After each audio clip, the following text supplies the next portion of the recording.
Ba al zenekien plastiko arruntak ehunka urte behar dituela desagertzeko?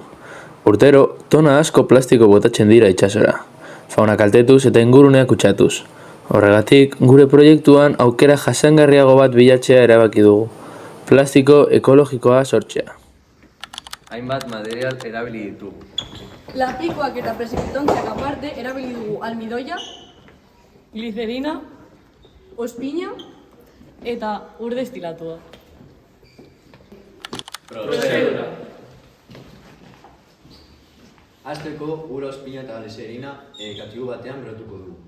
Horrekin batera, beste ontzi batean, almidoia ur destilatuan nahastu behar dugu. Eta ondo nahastuta dagoenean lapikoan bota.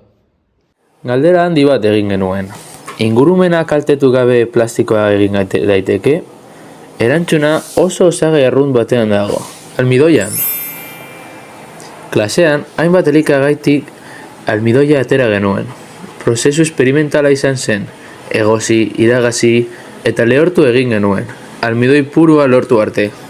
Bestalde, beste talde batek almidoia eta glicerina erositakoa erabili zuen. Bi taldeek plastiko ekologikoa egin genuen urrats berberak jarraituz, baina alde bakarrarekin, almidoia eta glicerinaren jatorria. Eta emaitza? Guk elikagaien bidez ateratako almidoiaren egindako plastikoa gogorragoa eta malgoagoa izan zen. Esperimentu honekin ez dugu soilik zientzia ikasi.